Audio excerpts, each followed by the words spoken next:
Over the past year, we've had a very exciting initiative where we've been working with families in Home Office funded asylum accommodation to establish some community kitchens where people have the opportunity to prepare their own food, share it with their other families that they're living with in the hotels, and choose the foods that are familiar to them, that are culturally appropriate, and just have the opportunity to socialise in a setting that is really designed to give people the chance to get some autonomy, to have some socialisation, and to just share the joy of eating together. This has really been a collaborative effort with the local communities themselves, with local churches, family centres, the voluntary sector, people like the refugee aid organisations. And we as a team organise the deliveries of the food, we order the food, the charity partners will open up their own venues, so they provide kitchens and somewhere that people can eat. And then as a team, we come and we try and make it a really pleasurable experience. We sit together on tables that are lain with tablecloth and flowers and candles. And we use a speaker system to give the hosts the option of playing music that is culturally significant to their home. We talk and share stories, and it just provides a restaurant-like atmosphere and a very friendly, homely environment for people to connect with each other. A space for the children to socialise with each other and play, which is really important. Quite often they eat their food a lot quicker and then they run off with each other and they're playing. There's usually toys that are provided. Play together with these toys, play games and do things like biscuit decorating. There are so many benefits for this project. It's really hard to pin one health benefit down to describe this. It's sort of badged as a mental health initiative because of the impact of the socialisation and the distraction for people from all their difficulties, the trauma that they've experienced. So it's very much a mental health initiative, but there are lots of other benefits that have come out of this. So the nutritional benefits, the fact that people can choose healthy food and instead of eating the same food which might not be familiar to them. And for the children and the babies, it gives them a chance to start to experience foods, to develop the chewing and the social aspects of eating.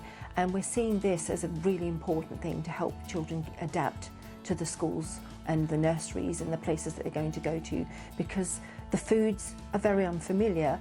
So having their own familiar foods and teaching them to eat in a social setting instead of in their rooms, which very often happens in the hotels, is hugely important. And for the whole family as a whole, this is benefit of the mental health side of it is just that the family have a chance to have some joy and experience eating together as a family, as we know we all should be doing, and it is great for all of us as social beings. The funding has come initially from a mental health initiative through Surrey County Council, so we're really grateful to them, and this sum of money has enabled us to buy the things that we need.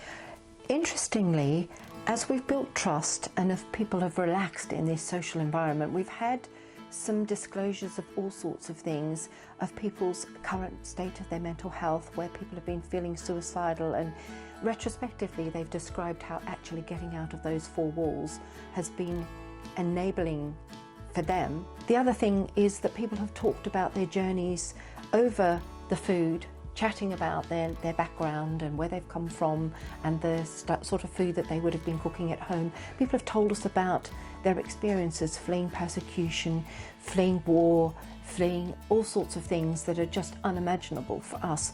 And I really believe that it's a measure of the trust that we've developed and the environment we've created that's enabled people to share this with us. And of course this means that we can then support them. So we created packs which include, first of all, a blurb about what the community kitchen is, so that when people leave the hotel they have an explanation of what they did, and it's to help with future employment opportunities for people. So I do training, which is level 2 food hygiene training with the chefs, so that they can go on to employment in hospitality or cooking, working in restaurants. And then we also create a certificate ourselves that's from our organisation that just is that, like, anyone that partook in cooking, if they weren't the chef primarily, they also have one to take away with them.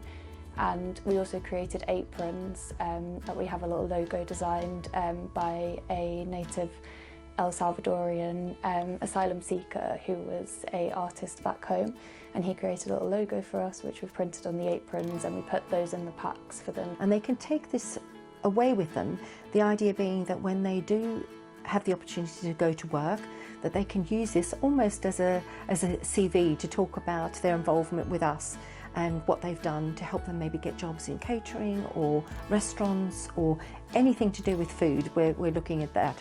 But the other thing is we capture this because we want people to think about the future, and that's also something hopeful.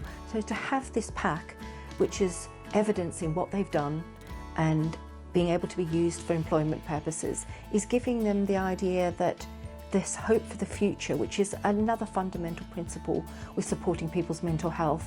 It means that they can think that even if they're in this situation now, it's not just these occasional experiences are lovely experiences, but they can capture that and have some evidence to bring it into their future lives. It's an easily replicable model, and it just shows that anyone can do it. It's cheap and easy, doesn't cost much money, and that's when we came up with the idea of the cookbook.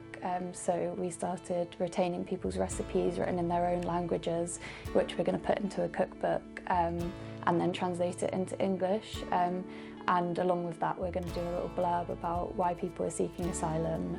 Abby was bringing back the lists of the ingredients and the recipes, and I saw these sheets of paper in beautiful scripts in all sorts of languages. And I just thought, what a wonderful thing it would be if we could capture this, keep it capture the writing, the ideas, the sort of the personality of the people behind this.